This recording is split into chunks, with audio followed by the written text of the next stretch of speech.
xa cho tụi mình đón tiếp bà ngàyនេះយើងលើកយកពីការ screen recorder អ្នកខ្លះគាត់ចូលចិត្តប្រើដូចជា active presenter ខ្លះមាន software ផ្សេងៗសម្រាប់ record អញ្ចឹងណាប៉ុន្តែថ្ងៃនេះយើងណែនាំឲ្យទាំងអស់គ្នាស្គាល់ Microsoft PowerPoint ពី2016 ហ្នឹងវាមានសមត្ថភាព record screen ណាបាទវា record ដូច software មួយចំនួនអញ្ចឹងយើងគ្រាន់តែមក insert វាមក insert ហើយនេះ screen recording បាទបន្តមកយើង select area select កន្លែងណាដែលយើងចង់ record ហើយ select បប select ពេញមកហ្នឹងក៏វា record ពេញមកហ្នឹងហ្មងណាឥឡូវខ្ញុំ select តែប៉ុណ្ណេះ select តែប៉ុណ្្នឹងហើយយើងអានេះ audio សម្រាប់បើកបិទបើកសំឡេងនេះហើយយើងចាប់ផ្ដើម record បបនេះវា1 2 3បាទ record មកប្រឡោះហ្នឹងណាអញ្ចឹងខ្ញុំឲ្យវាយ notepad មើលបាទ notepad មើលមកនេះឲ្យតែមកប្រឡោះនេះ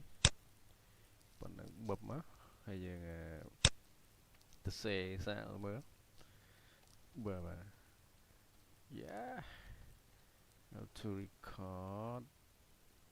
screen with Microsoft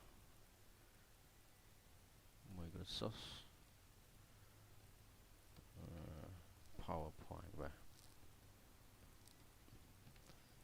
បបអូខេចឹងបន្ទាប់ការងាររួចរាល់អស់ហើយយើងអាចចុចនេះរុញវាទៅលើនេះមកវាចេញបារមួយទូចនេះមកហើយយើងអាច stop នេះ push នេះ stop ចឹងឥឡូវយក stop នេះតែវាចេញជា file ដូចជារូបភាពអញ្ចឹងទាញមកប៉ុន្តែជា file media សម្រាប់ចាក់ជួនកាលយើងធ្វើ presentation ហ្នឹងនៅលើហ្នឹងយើងអាចចាក់បង្ហាញដាក់ slide ឧបមាទៅយើងview វានេះបាទដាក់នេះបបមកយើង slide show ហើយយើងចាក់មកបាទ record មកប្រឡោះហ្នឹងណាអញ្ចឹងខ្ញុំឲ្យវាយ notepad មើលបាទ notepad មើលមកនេះឲ្យតែមកប្រឡោះនេះប៉ុណ្ណឹងបបមកហើយយើងទៅសេសាកមើលមេរៀនបង្ហាញបាទខ្ញុំចឹងហើយកន្លែងនេះយើងអាច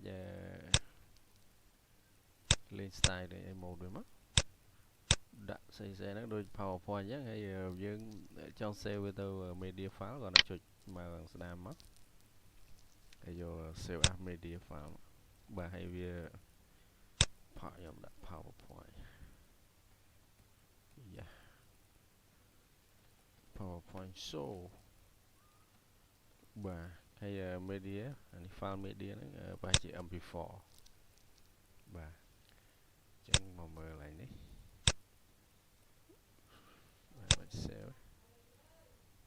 save ទៅណាហ្មងមើលម្ដងទៀតណា save as ដល់មក document បាទអញ្ចឹងយើងមក document មកនៅនេះ